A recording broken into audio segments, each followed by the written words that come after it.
মুসলিমিন হযরত ওমর রাদিয়াল্লাহু তাআলা আনহু বলেন, বেটা সহজ একটা পদ্ধতি, তুমি বলবা, তুমি তোমার মালিককে গিয়া বলবা একটা বকরি বাঘে খেয়ে ফেলছে। তুমি গিয়া বলবা এই বকরিটা বাঘে খেয়ে ফেলছে। স্টেপ ছোট্ট নাবালিক বাচ্চাটা এবার জবাব দিয়া দিলেন, ও আগন্তুক, এই কথাটা আমি বলতে পারবো না। হয়তো আমি আমার জমিনের মালিককে আমি এই কথাটা দিয়ে বুঝাই দিতে পারবো, কিন্তু আপনার মালিক, আমার মালিক, সমস্ত মাখলুকাতের মালিক, মহান মালিক আল্লাহ রব্বুল আলামিনের দরবারে আমি কি নিয়ে দাঁড়াইবো? সুবহানাল্লাহ।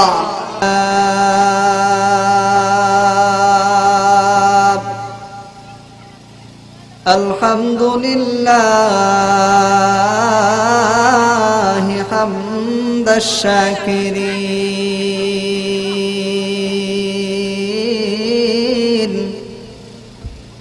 ওয়া নু'মিনু বিহি ঈমানাল মুকিনিন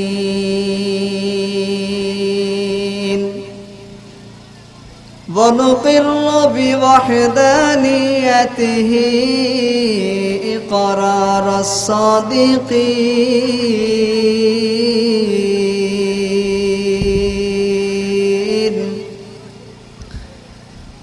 ওয়া নাশহাদু আন লা ইলাহা ইল্লাল্লাহু ওয়াহদাহু লা শারীকা লাহু ونشهد أن سيدنا وسندنا وحبيبنا وطبيبنا وطبيب ربنا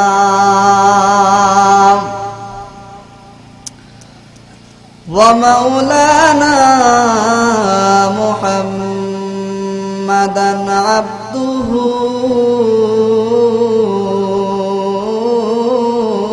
ورسوله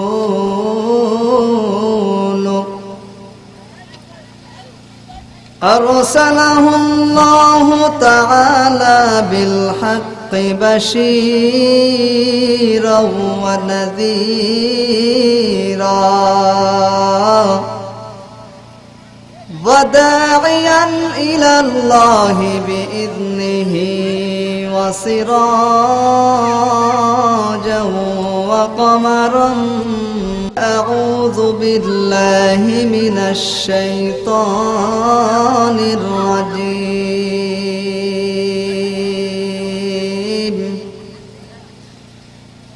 بسم الله الرحمن الرحيم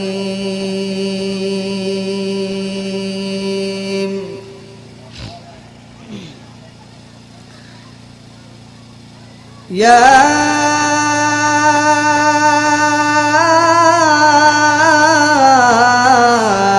أيها الذين آمنوا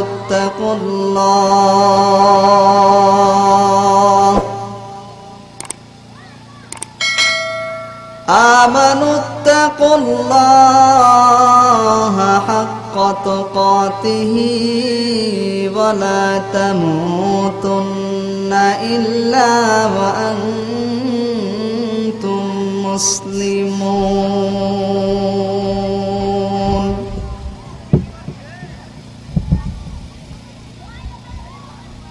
صدق الله العلي العظيم وقال النبي صلى الله عليه وسلم من بكى من خشية الله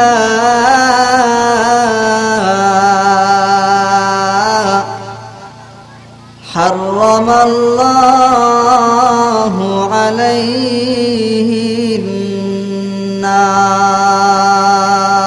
النار أو كما قال عليه الصلاة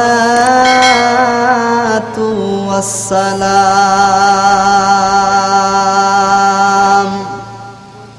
أخلص دينك يكفيك العمل القليل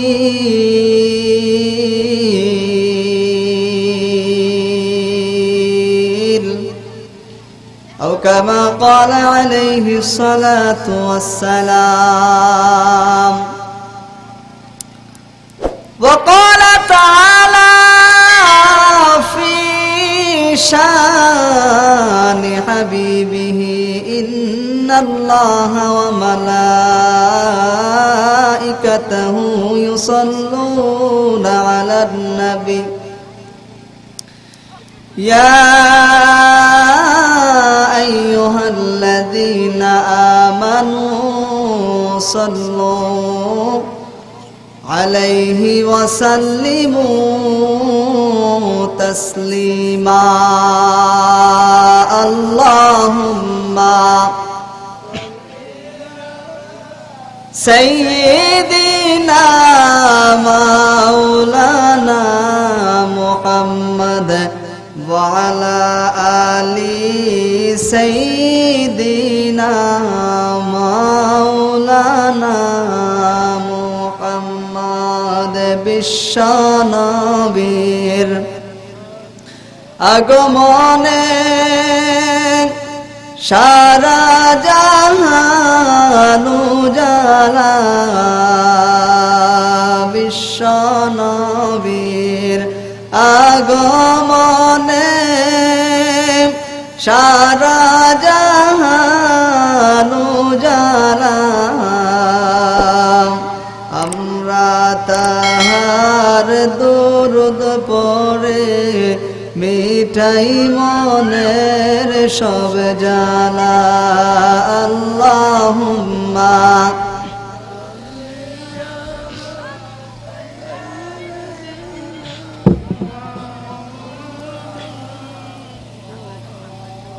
وعلى آل سيدنا مولانا محمد।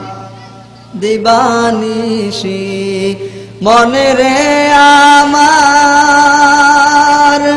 আর দিও না যন্ত্রণা, দিবানিশি মনে রে আমার আর দিও না যন্ত্রণা। ধনে যদি হইতাম ধনী যাইতাম সোনার মদিনা। আল্লাহুম্মা সাল্লি আলা সাইয়্যিদিনা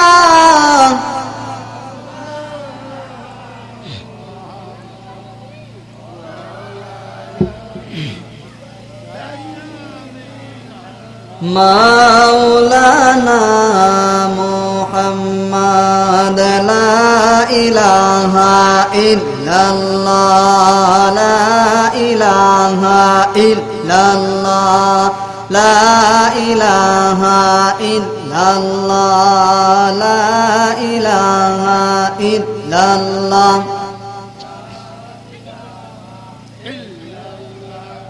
লা ইলাহা ইল্লাল্লাহ, লা ইলাহা ইল্লাল্লাহ, লা ইলাহা ইল্লাল্লাহ, লা ইলাহা ইল্লাল্লাহ, লা ইলাহা ইল্লাল্লাহ, লা ইলাহা ইল্লাল্লাহ।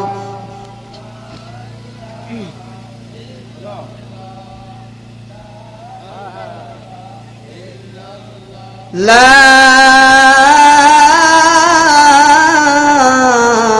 ইলাহা ইল্লাল্লাহ মুহাম্মাদুর রাসূলুল্লাহ সাল্লাল্লাহু আলাইহি ওয়াসাল্লাম। लंदन की हवा दिल में लगी मदर पिदर भूल गई, लंदन की हवा दिल में लगी मदर पिदर भूल गई साया कुफर दिल में पड़ा नूर खुदा भूल गई साया कुफर दिल में पड़ा नूर खुदा भूल गई सूरज ने दिया अपनी शुआब उनको है पैगाम सूरज ने दिया अपनी शुआब उनको है पैगाम दुनिया है अजब चीज कभी सुबह कभी शाम दुनिया है अजब चीज कभी सुबह कभी शाम दुनिया में हो दुनिया का तलबगार नहीं हो दुनिया में हो दुनिया का तलबगार नहीं हो बाजार से गुजर हो खरीदार नहीं हो बाजार से गुजर हो खरीदार नहीं हो मकबूल तुम्हें शाहजहां काबिल तो बहुत है मकबूल तुम्हें शाहजहां काबिल तो बहुत है आय माँ के ना नींदे तो नहीं दिल तो बहुत है आय माँ के ना नींदे तो नहीं दिल तो बहुत है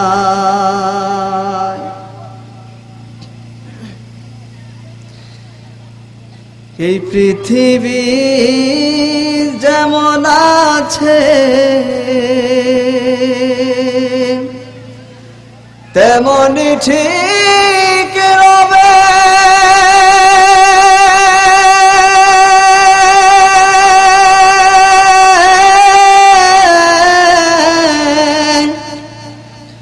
সুন্দর এই পৃথিবী ছেড়ে একদিন চলে যেতে হবে রে মন চলে যেতে হবে এই পৃথিবী যেমন আছে তেমনি ঠিক রবে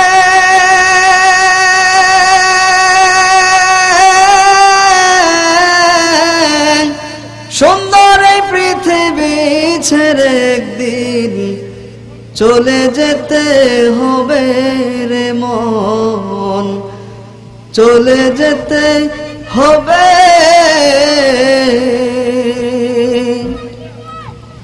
যেদিন আমার মহাঘুমে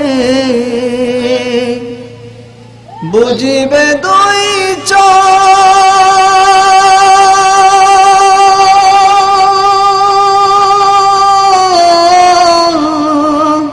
পাড়া প্রতিবেশী সবাই পাবে কিছু যেদিন আমার মহাঘুমে বুঝিবে দুই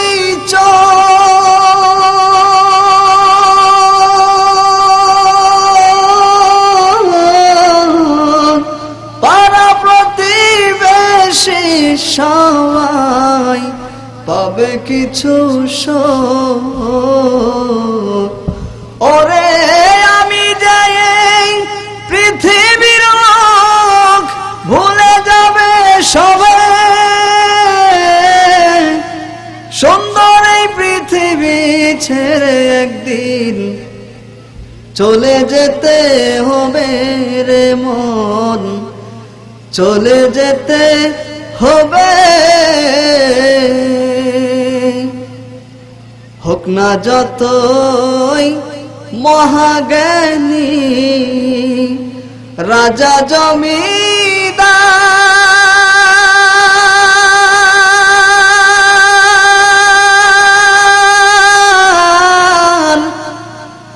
থাকুক যতই বাড়ি গাড়ি দামি অলংকার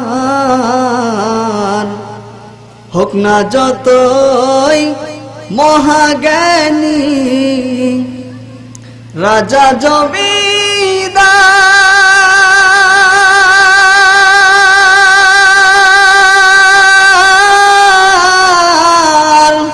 থাকুক যতই বাড়ি গাড়ি দামি অলংকার, ওরে থাকবো না আর আমি একলা জোনাকের এই ভবে, সুন্দর এই পৃথিবী ছেড়ে একদিন চলে যেতে হবে রে মন, চলে যেতে হবে। সুন্দর এই পৃথিবী ছেড়ে একদিন চলে যেতে হবে রে মন, চলে যেতে হবে। চন্দ্র সূর্য গ্রহ তারা সাগর নদী জল,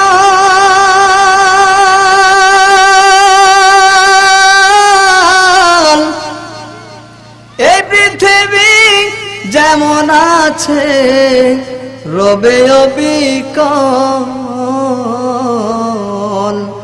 চন্দ্র সূর্য গ্রহ তারা সাগর নদী জল,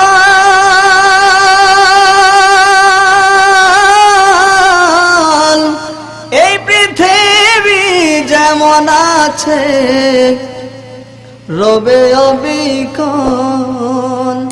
ওরে থাকবো না আর আমি একলা জোনাকের এই ভবে, সুন্দর এই পৃথিবী ছেড়ে একদিন চলে যেতে হবে রে মন, চলে যেতে হবে। সুন্দর এই পৃথিবী ছেড়ে একদিন চলে যেতে হবে রে মন, চলে যেতে হবে। খারাপ লাগে? মাশাআল্লাহ। আল্লাহ পাক রব্বুল আলামিন কালামুল্লাহর বহু জায়গার মধ্যে ইরশাদ করেছেন, ইয়া আইয়ুহাল্লাযীনা আমানুত্তাকুল্লাহ, ইয়া আইয়ুহাল্লাযীনা আমানুত্তাকুল্লাহ, ইয়া আইয়ুহাল্লাযীনা আমানুত্তাকুল্লাহ। আল্লাহ পাক কালামে পাকের বহু জায়গার মধ্যে ঘোষণা দিয়েছেন, হে ঈমানদাররা, হে ঈমানদাররা, তোমরা আমি আল্লাহকে ভয় করো। কাকে ভয় করার কথা বলছে? আল্লাহকে আমরা সকলে ভয় করি না, তারপরও সুদ খাই। আল্লাহকে আমরা ভয় করি, তারপর মিথ্যা কথা কয়। আল্লাহকে ভয় করি, তারপর হারাম খায়। আল্লাহকে ভয় করি, তারপর মানুষের আইল ঠেলে। আল্লাহকে ভয় করে, তারপর চুরি করে। আল্লাহকে ভয় করে, তারপর জুয়া খেলে। আল্লাহকে ভয় করে, তারপর পরের হক মারে। আল্লাহকে ভয় করে, তারপর এতিমের মাথায় বাড়ি মারে। আল্লাহকে ভয় করে, তারপর মাসলুমের উপরে জুলুম করে। এরা আল্লাহকে কখনোই ভালোবাসতে পারে নাই, এরা কখনোই আল্লাহকে ভয় করতে পারে না। আমার এই আয়াতের ভিতরে তাকওয়ার ব্যাপারে আল্লাহ পাক রব্বুল আলামিন আলোচনা করছেন। আমি যতটুকু পারি, ছোট মানুষ, ততটুকু ইনশাআল্লাহ আপনাদেরকে শোনাবো। ধৈর্য সহকারে শুনবেন ইনশাআল্লাহ। আল্লাহ পাক রব্বুল আলামিন পবিত্র কালামুল্লাহর মধ্যে বলেন, ইয়া আইয়ুহাল্লাযীনা আমানুত্তাকুল্লাহ, ইয়া আইয়ুহাল্লাযীনা আমানুত্তাকুল্লাহ। আল্লাহ পাক রব্বুল আলামিন ডাক দিয়া বলেন, এরে মুমিন মুমিনাত, এ মুসলিমিনা মুসলিমাত, নর নারী, এ দুনিয়ার মুসলমান ইমানদার আল্লাহর গোলাম, আসমানের মালিক আল্লাহ রব্বুল আলামিন ডাক দিয়া বলেন, ইয়া আইয়ুহাল্লাযীনা আমানুত্তাকুল্লাহ, তোমরা আমি আল্লাহ রব্বুল আলামিনকে ভয় করো, হাক্কা তুকাতিহি, সত্যিকার অর্থে ভয় করো, ভয় করার মতো ভয় করো। সুবহানাল্লাহ। আমরা কি সত্যিকার অর্থে ভয় করি আল্লাহরে? সত্যিকার অর্থে ভয় করি? সত্যিকার অর্থে যদি কোনো আল্লাহর বান্দা বান্দি যদি আমার মালিককে ভয় করে, জিনার কাজের মধ্যেও যাইতে পারে না। সত্যিকার অর্থে যদি কোনো আল্লাহর বান্দা বান্দি যদি আমার মালিককে ভয় করে, গুনাহের কাছেও যাইতে পারে না। সত্যিকার অর্থে যদি আল্লাহর কোনো বান্দা বান্দি যদি আমার মালিককে ভয় করে, তাহলে জুয়া খেলতে পারে না। সত্যিকার অর্থে যদি আমার কোনো আল্লাহর বান্দা বান্দি যদি আল্লাহকে ভয় করে, হারাম কাজের মধ্যে লিপ্ত হইতে পারে না।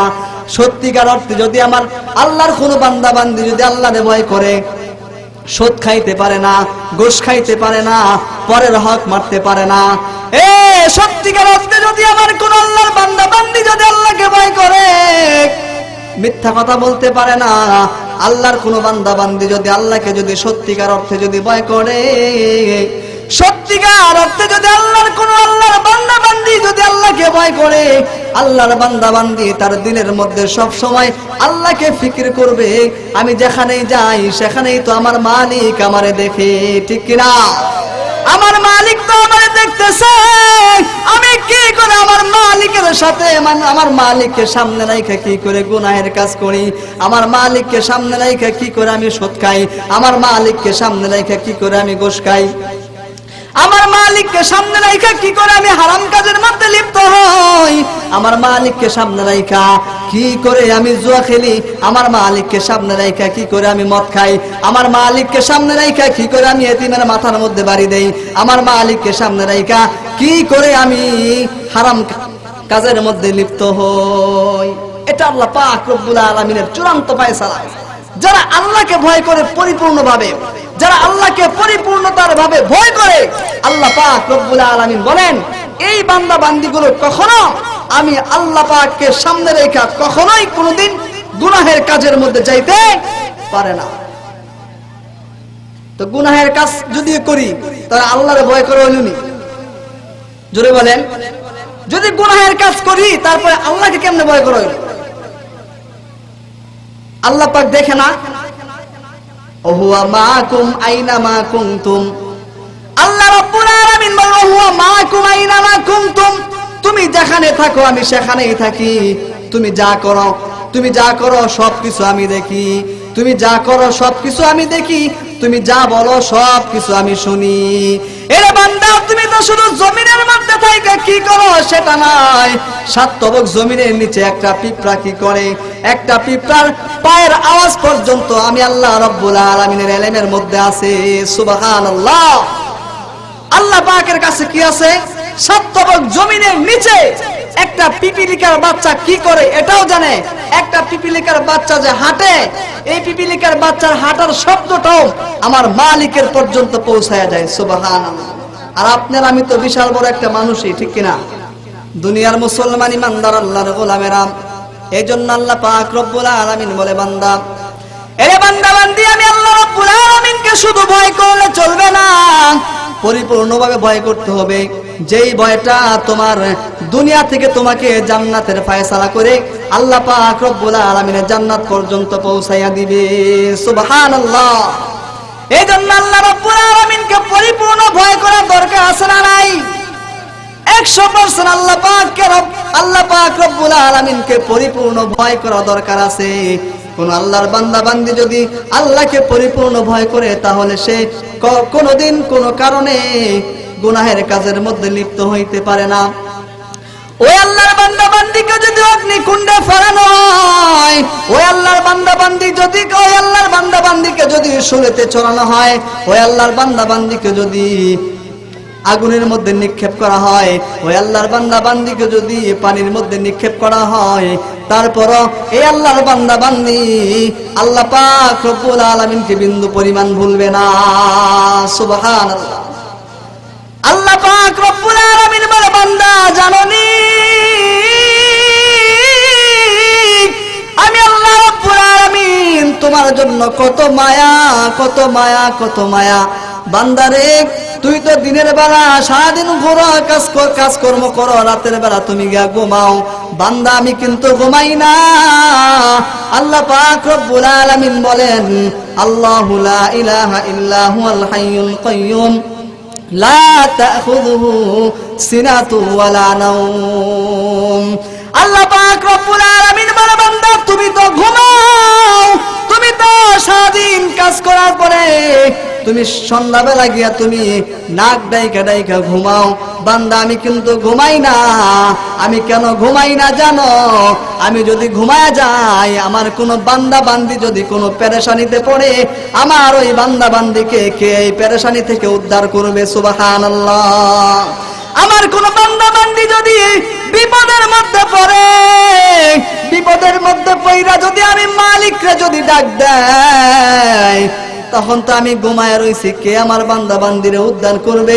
এই জন্য বান্দা তুমি যে কোনো সময় তুমি আমি মালিককে ডাকবা, আমি মালিক তোমার জন্য লাব্বাইক। সুবহানাল্লাহ। আমি মালিক তোমার জন্য লাব্বাইক। যে কোনো সময় তুমি আমি মালিককে ডাক দিবা। এ বান্দা আমি ঘুমাই না, আমি তো তোমার ডাকে সাড়া দেওয়ার জন্য প্রস্তুত আছি রে বান্দা। আমি ঘুমাই না, ঘুমাই না, ঘুমাই না। বান্দারে একবার শুধু আমি মালিক রে শুধু একবার আল্লাহ বলে ডাক, আমি আল্লাহ রব্বুল আলামিন তোর পিছনের সমস্ত গুনাহ খাতাগুলো মাফ করে দিব। সুবহানাল্লাহ। এই জন্য মালিককে ডাকা দরকার আছে না নাই? আমার মালিকের বিধান অনুযায়ী চলা দরকার আছে না নাই? এ দুনিয়ার মুসলমান ইমানদার, আল্লাহ পাক রব্বুল আলামিন কোরআনুল কারীমটা নাযিল করছেন বিশ্ব নবীর ফয়সালা অনুযায়ী না, আল্লাহ পাকের ফয়সালা অনুযায়ী আল্লাহ পাক রব্বুল আলামিন কোরআনুল কারীমটাকে নাযিল করছেন। কিছু জ্ঞান পাপীরা আল্লাহ পাক রব্বুল আলামিনের কোরআনুল কারীমটাকে বিশ্ব নবীর মন গড়া অনুযায়ী নাকি নাযিল করছেন, সেটা বলে চালাইতে চায়। এক টক শোতে একজন আল্লাহর বান্দা সে প্রমাণ করতে চাইছে। সে বলে যে বিশ্বনবী সাল্লাল্লাহু আলাইহি ওয়াসাল্লামের বিবিদেরকে মানে পরিবারদেরকে অন্য কেউ বিবাহ করতে পারবে না কেন? চিন্তা করেন নাস্তিকদের মাথার মধ্যে কিরকম পেশ। যেখানে আল্লাহ পাক রব্বুল আলামিন ঘোষণা দিয়ে দিয়েছেন, আল্লাহ পাক রব্বুল আলামিন বলেন তোমাদের নবীদের মারা, তোমাদের নবীদের স্ত্রীরা তোমাদের জন্য হারাম, কারণ এরা তোমাদের মা। আল্লাহ রাসূল সাল্লাল্লাহু আলাইহি ওয়াসাল্লাম আমাদের বাবা কিনা? জোরে বলেন। আল্লাহ রাসূল সাল্লাল্লাহু আলাইহি ওয়াসাল্লাম আমাদের রূহানি পিতা। জোরে বলেন কি পিতা? তাহলে ওনার স্ত্রীরা আমাদের কি হয়? রূহানি মাতা। অতএব মাকে বিবাহ করা জায়েজ নাই, ঠিক কিনা? জোরে বলেন। কিন্তু কিছু জ্ঞান পাপীরা বলে আল্লাহর পয়গম্বর নাকি আল্লাহ পাকের কাছ থেকে এমন অর্ডার নিয়া আল্লাহ পাককে বলছে, আল্লাহ পাক আপনি আমার মন মতো কোরআনুল কারীম নাজিল করে দেখান। নাউযুবিল্লাহি মিন যালিক। আল্লাহ পাক রব্বুল আলামিন কোরআনটারে নাজিল করছেন, আল্লাহ পাক যেভাবে চাইছেন ওইভাবে বিশ্ব নবীর মন গড়া মতো আল্লাহ পাক রব্বুল আলামিন কোরআনুল কারীমটারে নাজিল করেন নাই। জোরে কোন সুবহানাল্লাহ। এদের ভিতরে তাকওয়া নাই। যদি তাকওয়া থাকতো এবং নাস্তিক্যপূর্ণ কথা তারা কখনোই বলতে পারতো না, ঠিক কিনা? জোরে বলেন। উনি বলেন ডক্টর জাফরুল্লাহ, জ্ঞান পাপী একজন মানুষ, উনি বৃদ্ধ বয়সে আইসা নাস্তিকদের পরিচয় দিতেছে। উনি ওনার পরিচয় উনি বলেন আল্লাহ রাসূল নাকি আল্লাহ পাকের পক্ষ থেকে আয়াত নাযিল করেছেন। না, আমরা বলবো না আল্লাহ পাকের পক্ষ থেকে, আল্লাহ পাকের পক্ষ থেকে এমনিতে আল্লাহ পাক আয়াত নাযিল করছেন। আল্লাহ নবী বিশ্ব নবী সাল্লাল্লাহু আলাইহি ওয়াসাল্লামের পক্ষ থেকে কোন আয়াত নাযিল হয় নাই, ঠিক কিনা? জোরে বলেন। মুসলমান ইমানদার আল্লাহর গোলাম, এই জন্য তাকওয়া অর্জন করা দরকার। তাকওয়া চাই, তাকওয়া ছাড়া মানুষের কোনো মূল্য নাই। আল্লাহ পাক রব্বুল আলামিনকে যদি কোনো বান্দা বান্দি যদি তাকওয়ার, আল্লাহ পাক রব্বুল আলামিনকে যদি কোনো বান্দা বান্দি যদি ভয় করতে না পারে, ইহকাল বরবাদ পরকালও বরবাদ। যেমন এজন্য তাকওয়ার দরকার আছে না ভাই? অবশ্যই তাকওয়ার দরকার আছে। তাকওয়ার আলোচনা করতেছি, লাস্ট থেকে একটা ফিনিশিং দিব ইনশাআল্লাহ। ধৈর্য সহকারে বসেন। আমিরুল মুমিনিন খলিফাতুল মুসলিমিন হযরত ওমর রাদিয়াল্লাহু তাআলা আনহুর জামানা আমিরুল মুমিনিন অর্ধ পৃথিবীর বাদশা ছিলেন, অর্ধ পৃথিবীর মালিক ছিলেন, অর্ধ পৃথিবী আমিরুল মুমিনিন শাসন করতেন। এমন সময় সামনে ঈদ এসে গেছে, ঈদ সামনে ঈদ এসে গেছে। আমিরুল মুমিনিন ওনার বিবি ওনাকে বলতেছে, স্বামী গো, আমাদের জন্য না হইলেও আমার সন্তানের, ছোট্ট বাচ্চা সন্তানের জন্য তো একটা জামা দরকার, ঠিক কিনা? আমরা জামা কাপড় কিনে দিই না বাচ্চাদেরকে? আমাদের জন্য না হইলেও তো আমার সন্তানের জন্য একটা জামা কাপড় কিনে দেন, কারণ আপনি তো আমিরুল মুমিনিন, অর্ধ পৃথিবীর বাদশা, অর্ধ পৃথিবীর পালন কর্তা, অর্ধ পৃথিবীর শাসনকর্তা আপনি। ও আমিরুল মুমিনিন, ও আমিরুল মুমিনিন, খলিফাতুল মুসলিমিন, ও স্বামী আমার সন্তানকে একটা জামা কাপড় কিনে দেন না। ও মিয়া তাকায় দেখেন আমিরুল মুমিনিনের কত বড় ত্যাগ, কত বড় তাকওয়া আল্লাহর উপরে ছিলেন। আমিরুল মুমিনিন এই কথাটা শোনার পরে ভিতরে একটা মোচড় মারলেন, হায় রে কি করি, আমার হাতের মধ্যে তো বিন্দু পরিমাণ টাকা নাই, 1 টাকা পর্যন্ত কোনো টাকা নাই, অথচ অর্ধ জাহানের বাদশা, সুবহানাল্লাহ, অর্ধ জাহানের বাদশা, অর্ধ জাহানের খলিফা, অর্ধ জাহানের শাসনকর্তা, অথচ সামনে ঈদ, তার সন্তানকে জামা কিনা দেওয়ার মতো টাকা নাই। চিন্তা করেন তারা কি কেমন ভাবে দিনটা কাটায় দিছে। আল্লাহু আকবার, আল্লাহু আকবার। এবার আমিরুল মুমিনিন খলিফাতুল মুসলিমিন হযরত ওমর রাদিয়াল্লাহু তাআলা আনহু বিবিকে সান্ত্বনা দিলেন, বিবি আমার, এ বিবি আমার, যাও যাও যাও, দেখতেছি সন্তানের জন্য একটা জামার ব্যবস্থা করা যায় কিনা। এবার আমিরুল মুমিনিন খলিফাতুল মুসলিমিন অর্ধ জাহানের শাসনকর্তা, উনি আবু ওবায়দা, তখনকার জমানা সরকারি অধিদপ্তরের মধ্যে যিনি সরকারি মাল দেখাশোনা করেন, ওনার নাম আবু ওবায়দা রাদিয়াল্লাহু তাআলা আনহু। তাদের কি তাকওয়া দেখেন, তাদের কি তাকওয়া। আমিরুল মুমিনিন চিঠি লিখলেন, ও আবু ওবায়দা, আমি আমিরুল মুমিনিন খলিফাতুল মুসলিমিন তোমার দরবারে চিঠি লিখলাম। আবু ওবায়দা, আগামী মাস থেকে কিছু টাকা আমারে দেওয়া যাইবে কিনা, বেতনের টাকা। খলিফাতুল মুসলিমিন চিঠি লিখলেন আবু ওবায়দার কাছে, ও আবু ওবায়দা, আগামী মাসের মধ্যে, আগামী মাস থেকে আমার বেতনের টাকাটা কাইটা রাখো, আজকে আমাকে কিছু টাকা দাও সরকারি মাল থেকে, সরকারি গোডাউন থেকে, আমি আমার সন্তানের জন্য একটা ঈদের কাপড় কিনবো। এই কথাটা শোনার পরে আবু ওবায়দা যখন চিঠিটা পাইলেন, কানতে কানতে জারজার হয়ে গেলেন। আবু ওবায়দা আবার অপর পৃষ্ঠার মধ্যে চিঠির উত্তর দিয়ে দিলেন, ও খলিফাতুল মুসলিমিন, আমিরুল মুমিনিন, টাকা দিতে পারি, কোনো সমস্যা নাই, তবে 3টা শর্ত আমারে দিতে হবে। কয়টা শর্ত? 3টা শর্ত আমাকে দিতে হবে। 3টা শর্তের একটা শর্ত যদি আপনি মানতে পারেন, তাহলে আপনাকে টাকা দিব, কোনো সমস্যা নাই।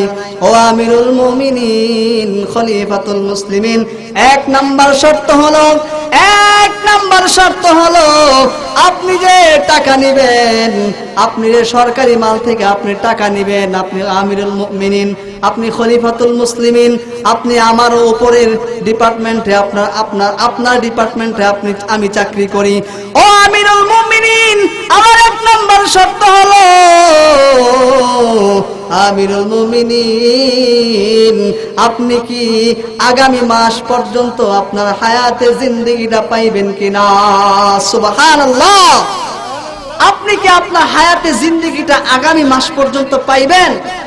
এটার একটা সিগনেচার যদি দিতে পারেন, যদি এটার গ্যারান্টি আপনি দিতে পারেন, তাহলে আপনি টাকা নেন, কোনো সমস্যা নাই। দ্বিতীয় নাম্বার, ও আমিরুল মুমিনিন খলিফাতুল মুসলিমিন, আমিরুল মুমিনিন খলিফাতুল মুসলিমিন, আপনি আগামী মাস পর্যন্ত দুনিয়াতে বাস্তবায়ন করলেন, বেঁচে থাকলেন, কিন্তু সরকার হিসাবে জনগণ আপনারে মেনে নিবে কিনা আগামী মাস পর্যন্ত? সুবহানাল্লাহ। আপনাকে আগামী মাস পর্যন্ত জনগণ কি আপনাকে মেনে নিবে? যদি আপনাকে জনগণ মেনে না নেয়, তাহলে তো আপনার কাছ থেকে সরকার অত টাকা পাওনা থাকবে। সুবহানাল্লাহ, আল্লাহু আকবার। এই ছিল তাদের তাকওয়া। আমাদের তাকওয়া দেও সব দেও, দিয়া সব নিজের গায়ে ভরে, ঠিক না? অন্যজনে না খায়া থাকো, আমার পেট ভরলেই চলে না। এটা রাসূলের আদর্শ নয়, এটা আল্লাহর বিধান নয়, রাসূলের আদর্শ নয়। আপনি যা খাইবেন পাড়া প্রতিবেশীকে তাই খাওয়াতে হবে। আপনি যেটা পছন্দ করবেন আপনার অপর ভাইয়ের জন্য সেটা পছন্দ করতে হবে। এটার নাম তাকওয়া, এটার নাম বিধান, এটার নাম রাসূলের তরিকা। এই তরিকা থেকে যদি আল্লাহর কোনো বান্দা যদি সরে যায়, তাহলে নির্ঘাত সে আল্লাহর দরবারে আসামির কাঠগড়ায় দাঁড়াতে হবে, ঠিক কিনা? জোরে বলেন। দুনিয়ার মুসলমান ইমানদার আল্লাহর গোলাম, এবার আমিরুল মুমিনিন খলিফাতুল মুসলিমিন চিঠিটা পাওয়ার পরে কোনো রাগ নাই, গুসা নাই। আমাদের বেলায় রাগ হইতো, গুসা হইতো। আমিরুল মুমিনিন খলিফাতুল মুসলিমিন এবার চিঠিটা পাইয়া কানতে কানতে জারজার হয়ে গেল। অথচ উল্টা আবু উবাইদার জন্য দোয়া করলেন, মালিক এমন একটা আবু উবাইদা, এমন একটা আমাকে সরকারি দলের মধ্যে এমন একটা রাষ্ট্রনায়ক বানায় দিয়েছেন, এমন একটা প্রজা বানায় দিয়েছেন, যেই লোকটা আমি বাদশাকেও টাকা দিতে দ্বিধাবোধ করে। সুবহানাল্লাহ। এটা ছিল সাহাবীদের তাকওয়া, এটা ছিল সাহাবীদের তাকওয়া। আল্লাহর পয়গম্বর বিশ্বনবী সাল্লাল্লাহু আলাইহি ওয়াসাল্লাম বলেন, এ দুনিয়ার মানুষ বেশি পরিমাণে তাকওয়া অর্জন করো, বেশি পরিমাণে তাকওয়া অর্জন করো, কারণ তাকওয়া অর্জনকারী ব্যক্তিগুলা নিশ্চিত জান্নাতের সুপারিশ পেয়ে যাবে। আল্লাহর পয়গম্বর তাদেরকে জান্নাতের সুপারিশ করে দিবে, কোনো সন্দেহ নাই। এই জন্য তাকওয়া করা দরকার আছে না নাই? আরো জোরে বলেন, তাকওয়া করা দরকার আছে না নাই? এ দুনিয়ার মুসলমান ইমানদার আল্লাহর গোলাম আমিরুল মুমিনিন খলিফাতুল মুসলিমিন একদিন ওনার রাষ্ট্রের দিয়া গমন করতেছেন আর পরিদর্শন করতেছেন। এমন সময় ছোট্ট একটা নাবালেগ বাচ্চা রাখালের দায়িত্ব পালন করতেছে। রাখালের দায়িত্ব, ছোট্ট বাচ্চা নাবালেগ একটা রাখালের দায়িত্ব পালন করতেছে। ওই আমিরুল মুমিনিন খলিফাতুল মুসলিমিন হযরত ওমর রাদিয়াল্লাহু তাআলা আনহু ওই বাচ্চার সামনে গিয়া বলে, বেটা আমারে আপনি চিনো, আমারে তুমি চিনো? বলেন, না আমি তো আপনাকে চিনি না, আমি আপনাকে জানি না, আমি আপনাকে দেখি নাই কোনোদিন, আপনার নামও মনে হয় শুনি নাই। এবার ওমর রাদিয়াল্লাহু তাআলা আনহু বাচ্চাকে বললেন, এরে বাচ্চা, তোমার এখান থেকে আমাকে একটা বকরি দিয়া দাও, তোমাকে বিনিময়ে টাকা দিয়া দিব। ছোট্ট বাচ্চা, নাবালক ছোট্ট বাচ্চা এবার আমিরুল মুমিনিনকে স্টেট জবাব দিয়া দিলেন, ও আমিরুল মুমিনিন, ও প্রতীক, এ আগন্তুক, এই বকরির মালিক তো আমি না, এই বকরির মালিক তো আমার মালিক। আমি তো এই বকরিগুলো লালন পালন করি, এই বকরিগুলোর আমি রাখাল, এদেরকে আমি লালন পালন করি, মাঠে আনি, আবার সন্ধ্যাবেলা মাঠ থেকে বাহিরে নিয়ে যাই, ঘরে নিয়ে যাই। আমিরুল মুমিনিন খলিফাতুল মুসলিমিন তার এই বাচ্চার তাকওয়া পরীক্ষা করতে গিয়া বলেন, আমিরুল মুমিনিন, তুমি আমার কাছে একটা বকরি বিক্রি করে দাও, তুমি বিনিময়ে টাকা পাইলা। সন্তানটা ডাক দিয়ে বলে, আমি পারবো না, কারণ আমার মালিকের দরবারে আমি কি জবাব দিব? আমি যার আন্ডারে কাজ করি ওনার সামনে আমি কি নিয়ে দাঁড়াইবো? ওনাকে আমি কি জবাব দিব? আমিরুল মুমিনিন খলিফাতুল মুসলিমিন হযরত ওমর রাদিয়াল্লাহু তাআলা আনহু বলেন, বেটা, সহজ একটা পদ্ধতি, তুমি তোমার মালিকরে গিয়া বলবা একটা বকরি বাঘে খেয়ে ফেলছে। তুমি গিয়া বলবা এই বকরিটা বাঘে খেয়ে ফেলছে, স্টেট ছোট্ট নাবালেক বাচ্চাটা এবার জবাব দিয়া দিলেন, ও আগন্তুক, এই কথাটা আমি বলতে পারবো না। হয়তো আমি আমার জমিনের মালিককে আমি এই কথাটা দিয়ে বুঝাই দিতে পারবো, কিন্তু আপনার মালিক, আমার মালিক, সমস্ত মাখলুকাতের মালিক, মহান মালিক আল্লাহ রব্বুল আলামিনের দরবারে আমি কি নিয়ে দাঁড়াইবো? সুবহানাল্লাহ। তখনকার জামানার নাবালিকের বুঝ এখনকার 80 বছরের বুড়ার বুঝ হয় নাই, ঠিক কিনা? তখনকার জামানার নাবালিকের একটা বাচ্চার বুঝ এখনকার জামানার 70-80 বছরের মানুষের বুঝ হয় নাই। দুনিয়ার পিছনে দৌড়ায়, দুনিয়ার পিছনে দৌড়ায়, দুনিয়ার পিছনে দৌড়ায়, দুনিয়ার পিছনে দৌড়াইতে দৌড়াইতে শেষ পর্যন্ত মৃত্যুর কোলে ঢুকে, মৃত্যুর কোলে ঢলে পড়ে। কিন্তু দুনিয়াটার লাথি মেরে তাকে অন্ধকার কবরে জাহান্নামের মধ্যে পৌঁছাইয়া দেয়, ঠিক কিনা? তাকওয়া, আমাদের তাকওয়া তো নাই। আমাদের বললে তো তাকওয়া নাই। তাকওয়া ছাড়া কবর দেশে গেলে খবর আছে, তাকওয়া ছাড়া কবর দেশে গেলে খবর আছে। আল্লাহ পাক রব্বুল আলামিন পরের স্টপের মধ্যে বলেন, আল্লাহ পাক রব্বুল আলামিন বলেন, ইয়া আইয়ুহাল্লাযীনা আমানুত্তাকুল্লাহ হাক্কা তুকাতিহি ওয়া লা তামুতুন্না ইল্লা ওয়া আনতুম মুসলিমুন। আল্লাহ পাক রব্বুল আলামিন নোটিশ জারি করে দিয়েছেন, নোটিশ দিয়ে দিয়েছেন আমাদের জন্য। আল্লাহ পাক রব্বুল আলামিন নোটিশ জারি করে দিয়েছেন, দুনিয়ার মুসলমান ইমানদার আল্লাহর গোলাম।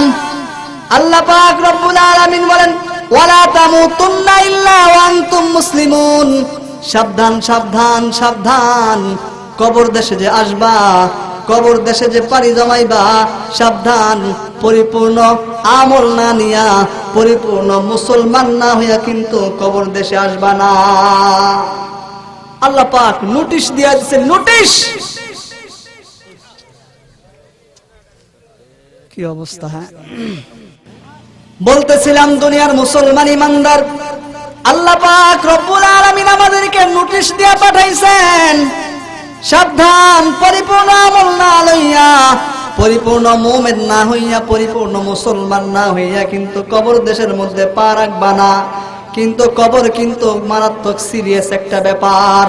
আল্লাহর পয়গম্বর বিশ্বনবী সাল্লাল্লাহু আলাইহি ওয়াসাল্লাম বলেন, কবর সম্পর্কে আল্লাহর পয়গম্বর বলেন, আল কবরু রাউযাতুম মির রিয়াজিল জান্নাহ আও হুফরাতুম মিন হুফারিন নার। কবরকে আল্লাহ পাক, আল্লাহর পয়গম্বর বিশ্বনবী সাল্লাল্লাহু আলাইহি ওয়াসাল্লাম বলেন, কবর এমন একটা ঘর, বেঈমানের জন্য কিন্তু কবরটা মারাত্মক বড় জাহান্নামের গর্ত হয়ে যায়, আর ঈমানদারদের জন্য কবরটা জান্নাতের বাগান হয়ে যায়। সুবহানাল্লাহ। কবর এমন একটা জিনিস, ও মুসলমান ঈমানদার, একটা চোখে দেখা কবরের আযাব আপনাদেরকে শোনায় দেই। একটা সামান্য চোখে দেখা কবরের আযাব, একটা ছোট্ট একটা ঘটনা আপনাদেরকে শোনায় দেই, ঈমানটা বড় মজবুত হয়ে যাবে। পাকিস্তানি একজন আল্লাহর বান্দা ডক্টর নূর মোহাম্মদ নূর, ডক্টর নূর মোহাম্মদ নূর পাকিস্তানি হুজুর, উনি বলেন, আমরা তাবলীগের জামাত লইয়া রাওয়ালপিন্ডি এক জায়গার মধ্যে আমরা তাবলীগের এক জামাত লইয়া যখন নাকি গেলাম, তখন আমরা একটা মসজিদের মধ্যে গিয়ে অবস্থান নিলাম। ওই এলাকার মধ্যে আমরা বিকালবেলা যখন নাকি গাছতে বের হলাম, ওই এলাকার মধ্যে বিকালবেলা যখন নাকি গাছতে বের হলাম, বের হওয়ার সাথে সাথে তাকায় দেখি ওই জায়গার মধ্যে আমরা তিন ভাবে তাবলীগের দাওয়াত দেই। 1 নম্বরে দিনের বড় কারা, 2 নম্বরে কাজের বড় কারা, 3 নম্বরে দুনিয়ার বড় কারা। কয়টা বললাম? দিনের বড় কারা, কাজের বড় কারা, দুনিয়ার বড় কারা। এই 3 ব্যাপারে, 3টা বিষয় নিয়ে মানুষদেরকে কোরআনের আলোচনা শোনায় দেই তাবলীগ করে। আল্লাহর বান্দা বলেন, আমরা যখন নাকি বিকাল বেলা উমুমে গাছতে যখন নাকি চলে গেলাম, তখন আমরা মানুষদেরকে উমুমে গাস্ত করলাম, দিনের বড় হলো গিয়ে ওলামায়ে কেরাম, কাজের বড় হলো তবলিগের মুরব্বী, আর চেয়ারম্যান, এলাকার গার্ডিয়ান, এলাকার নেতা, এলাকার প্রধান যারা, তারা হলো গিয়ে দুনিয়ার বড়। আমরা যখন নাকি ওই যে এলাকার মধ্যে গিয়ে গাস্ত করলাম, গাস্ত করার পরে যখন নাকি আবার ফিরতি মসজিদের দিকে চলে আসতেছি, আমি এমন সময় তাকায় দেখি মসজিদের পাশে কয়েকজন যুবক দাঁড়ায় রয়েছে, দাঁড়ায় দাঁড়ায় কি যেন বলতেছে।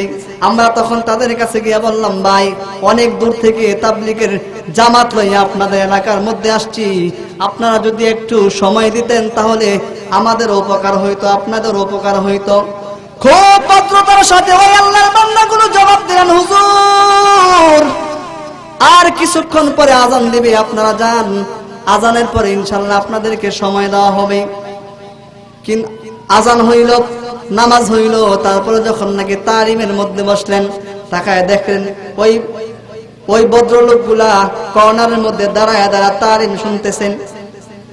এক পর্যায়ে যখন নাকি তালিম শুরু হইতেছে, তালিম শেষ হয়ে যাবে, এমন সময় যখন নাকি কবরের আযাব সম্পর্কে বয়ান এসে গেল, আল্লাহর এক বান্দা দাঁড়ায় বললেন, হুজুর আপনারা তো কবরের আযাব কিতাবে পাইছেন, আপনারা তো কবরের আযাব কোরআনে পাইছেন, হাদিসে পাইছেন, কিতাবের মধ্যে পাইছেন, কিন্তু আমি কবরের আযাবটা নিজের দুইটা চোখে আমি দেখছি। সুবহানাল্লাহ। আপনি দেখছেন নি কবরের আযাব? আমরা দেখছি? দেখি নাই। উনি বলেন, হুজুর আমি নিজের দুই চোখে আমি কবরের আযাবটাকে অনুধাবন করলাম, দেখলাম। ডক্টর নূর মোহাম্মদ নূর পাকিস্তানি হুজুর বলেন, এ মিয়া আপনি কি সত্যি সত্যি কবরের আযাব দেখছেন? বলে, হুজুর আমি সত্যি সত্যি কবরের আযাবটা আমি দেখছি। ডক্টর নূর মোহাম্মদ নূর পাকিস্তানি হুজুর বলেন, তখন আমি বক্তা ছিলাম, আমি নিজে শ্রোতা হয়ে গেছি গা, ওই আল্লাহর বান্দাকে বক্তা বানায় দিছি। ওই আল্লাহর বান্দাকে বললাম, আল্লাহর বান্দা আপনি কবরের আযাবটা কি দেখছেন, আমাদেরকে একটু শোনায় দেন। সুবহানাল্লাহ। শুনবেন? আল্লাহর বান্দা বলেন, হুজুর তখনকার জামানায় আমি ছিলাম সেনাবাহিনীর একজন সৈনিক, মানে আমি আর্মি ছিলাম, আমি একজন সৈনিক ছিলাম, আমি সেনাবাহিনীতে কাজ করতাম। হুজুর তখনকার জামানায় একটা কবরস্থানের পাশের মধ্যে, একটা কবরস্থানের পাশের সামনে আমাদের জন্য একটা অস্ত্রাগার করা হইল, যেখানের মধ্যে আমরা অস্ত্র রাখতাম এবং অস্ত্র জায়গাটা আমরা রাত্রব্যাপী পাহারা দিতাম। অনেকগুলা লোক ছিল, সকলে পাহারা দিল। আমার টাইম হয়ে গেল, আমার টাইম হইল ফজর নামাজের পরে। উনি বলেন, হুজুর আমি যখন ফজর নামাজের পরে যখন আমি আমার দায়িত্ব ডিউটি পালন করতে গেলাম, ডিউটি পালন করার সাথে সাথে তাকায় দেখি, হুজুর আমি যখন নামাজ পড়ে ডিউটি পালন করতেছি, সকলে তখন বন্ধু বান্ধবরা সারা রাত্র সজাগ থেকে সকালবেলা ঘুমায় রয়েছে, আমি একলা শুধু সজাগ আছি। হুজুর চিন্তা করলাম কবরস্থানটারে একটু দোয়া কালাম করি। আমি যখন কবরস্থানের পাশ দিয়া যখন দোয়া কালাম পড়তেছি, এমন সময় হুজুর আমি তাকায় দেখলাম একটা কবর থেকে কেমন যেন কর্মর কর্মর কর্মর চাবানির আওয়াজ। উনি বলেন, হুজুর আমি তখন আশ্চর্য হয়ে গেলাম, আমি তখন বিশেষভাবে তাওয়াজু দিয়া দিলাম কোন জায়গা থেকে চাবানির আওয়াজ আসে, কর্মর শব্দের আওয়াজ আসে। আল্লাহর বান্দা বলেন, আমি তাকায় দেখলাম পাশে একটা পুরান একটা কবর থেকে এমন একটা চাবানির শব্দ আসতেছে, কর্মর কর্মর শব্দ আসতেছে। আমি কবরটার সামনে গিয়ে দাঁড়াইলাম, দাঁড়ায় আমি বিশেষভাবে তাওয়াজু দিয়ে দেখলাম এই কবর থেকে আসতেছে। হুজুর আমি যখন নাকি এই কবরের সামনের মধ্যে দাঁড়াইলাম, আমি দেখতেছি চাবানির আওয়াজ। তখন আমি আমার রাইফেলের বার দিয়া একটা ইট খুলতে লাগলাম। হুজুর আমি যখন নাকি একটা ইট খুললাম, সামান্য একটা সুড়ঙ্গ হইল। আমি তাকায় দেখি আল্লাহর বান্দা যে মারা গেছে, ওই আল্লাহর বান্দার সামান্য পরিমাণ মেরুদণ্ডের হাড্ডি শুধু কবরের মধ্যে পড়ে আছে। সামান্য পরিমাণ মেরুদণ্ডের হাড্ডি হাড্ডি শুধু কবরের মধ্যে পড়ে আছে। হুজুর আমি তাকায় দেখলাম ইঁদুরের চাইতে সামান্য পরিমাণ একটু বড় এমন এমন প্রকৃতির জানোয়ার আমি কোনোদিন দেখি নাই। এমন প্রকৃতির জানোয়ার আমি কোনোদিন দেখি নাই। ইঁদুরের চাইতে সামান্য পরিমাণ এই প্রাণীটা, ওই যখন নাকি মেরুদণ্ডের হাড় এটার এক পাশে কামড় দেয়, এমনি ভাবে সারা মেরুদণ্ডের হাড় তেমন ভাবে লাড়া দিয়া ওঠে আর কর্মর কর্মর করে চাবানের আওয়াজ এসে যায়। হুজুর আমি গভীর মনোযোগ দিয়ে দেখলাম এটা যখন নাকি কামড় দেয় শুধু মেরুদণ্ডের হাড়টা শুধু একটা কাঁপুনি মারে। হুজুর আমি চিন্তা করলাম এটাকে মেরে ফেলা দরকার। তখন আমি রাইফেলের বার দিয়া আরো কিছু পরিমাণ ইট আমি এখান থেকে খুলে ফেললাম। খুলে ফেলার পরে তাকায় দেখলাম হুজুর সামান্য পরিমাণ একটু বড় হইল। হুজুর আমি যখন নাকি আমার রাইফেলটা যখন নাকি তাক করলাম ফায়ার করব, এমন সময় তাকায় দেখি ওই জানোয়ারটা আর নাই, কোথায় যেন উধাও হয়ে গেছে। আমি যখন আবার এখান থেকে একটু দূরে চলে গেলাম, ওখান আবার তাকায় দেখি এখানে আবার চাবানির আওয়াজ। আমি আবার রিটার্ন এখানে আসলাম। আবার যখন নাকি আমি আমার রাইফেলের বাটটা যখন নাকি এইভাবে ধরলাম আমি ফায়ার করব, এমন সময় তাকায় দেখি ওই জানোয়ারটা আর নাই। হঠাৎ করে হুজুর কি বলবো, হঠাৎ করে কোথা থেকে যেন ওই জানোয়ারটা আবার এসে আমার দিকে রাঙ্গা রাঙ্গা নজরে তাকায় রইলেন। হুজুর আমি 33 বছরের টকবগে একটা যুবক, আমার কাঁধের মধ্যে এখনো রাইফেল ছিল, তখনও রাইফেল ছিল, কিন্তু আমার সাহস হয় নাই। এই প্রাণীটার চাহনি দেখে আমার ভিতরে একটা ভয় ভীতি কাজ করতে লাগলেন। আমি ভয় পেয়ে গেলাম। ও হুজুর যখন নাকি আমি ভয় পেয়ে গেলাম আমার সারা শরীর দিয়ে শুধু ঘাম বের আসতেছেন, এমন সময় আমি এখান থেকে আমি প্রস্থান নিলাম, দৌড়তে আরম্ভ করলাম। হুজুর তাকায় দেখি আমি যত দূরে দৌড়াই, আমি যত বেগে দৌড় মারি, ওই প্রাণীটা আমার পিছনে পিছনে পিছনে পিছনে শুধু দৌড় আমাকে ধাওয়া করতেছে, আমার পিছনে পিছনে যাইতেছে, আমাকে ধাওয়া করতেছে। হুজুর তখনও কিন্তু আমার কাদের মধ্যে রাইফেল, কিন্তু আমার এই পরিমাণ শক্তি নাই। ছোট্ট একটা প্রাণীকে আমি গুলি করার মতো, ফায়ার করার মতো শক্তি আমার ভিতরের মধ্যে কাজ করতেছে না। যখন নাকি আমি অনেক দূর পর্যন্ত দৌড়াইলাম, এই প্রাণীটা আমার পিছন পিছন পিছন পিছন দৌড়াইতেছে। ও হুজুর আমি একটা সময় এমন হয়ে গেল আমি কোনো উপায় পাই না, কি করব। তাকায় দেখি সামনে ছোট্ট একটা নালা, ছোট্ট একটা খাল। আমি মনে মনে ধারণা করলাম যদি খালের মধ্যে যদি পড়ে যাই, তাহলে এটা ছোট্ট একটা প্রাণী খালের মধ্যে যাইতে পারবে না, এই ছোট্ট প্রাণী থেকে আমি পরিত্রাণ পেয়ে যাব। হুজুর আমি যেই বুদ্ধি সেই কাজ, তখন আমি খালের মধ্যে আমি পড়ে গেলাম। খালের মধ্যে পড়ে যাওয়ার পরে হুজুর আমি পিছনে যখন তাকায় দেখলাম খালের ধারের মধ্যে এই পানিটা দাঁড়ায় রয়েছে, এদিক ওদিক তাকায় আর আমার দিকে রাঙ্গা রাঙ্গা নজর দিয়ে তাকায় রয়েছে। হুজুর আমি এই প্রাণীটার কার্যকলাপগুলো আমি শুধু দেখতেছি আর অবলোকন করতেছি।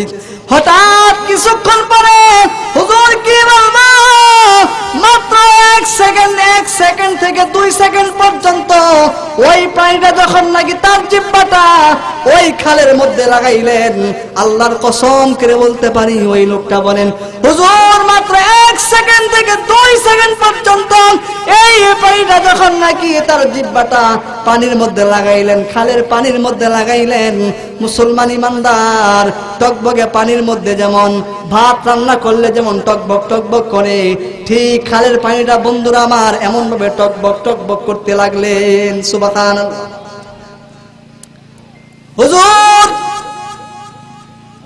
আমি দেখলাম এই পানিটা যখন নাকি খালের মধ্যে মাত্র 2 সেকেন্ড পরিমাণ জিহ্বাটা লাগাইলেন, খালের পানিটা আমার টকবক করতে লাগলেন। ততক্ষণে খালের মধ্যে থাকার মতো পরিস্থিতি আমার নাই। আমি বাঁচাও বলে যখন নাকি পাড়ের মধ্যে উঠলাম, আমার বন্ধু বান্ধব সাথীরা আমাকে এখান থেকে ধরে নিলেন। আমাকে যখন আমি যখন নাকি ওই যে রাওয়ালপিন্ডি হসপিটালের মধ্যে আমাকে ভর্তি করা হলো, কিন্তু দিন দিন শুধু অবনতি। এবার আমেরিকার ডক্টররা আর পাকিস্তানের ডক্টররা মিলে একটা বোর্ড মিটিং করলেন। বোর্ড মিটিং এর মধ্যে সিদ্ধান্ত হইল আমাদেরকে ওই ব্যক্তিটাকে আমাদের আমেরিকাতে পাঠায় দেন, ওখানে আমরা ভালো উন্নত মানের চিকিৎসা করে তাকে ভালো করার চেষ্টা করব। হুজুর টাকা দেখলাম আমি ওখানে 1 থেকে 1.5 বছর পর্যন্ত লম্বা টাইম চিকিৎসা নিলাম। লম্বা টাইম চিকিৎসা নেওয়ার পরে তাকে দেখলাম হুজুর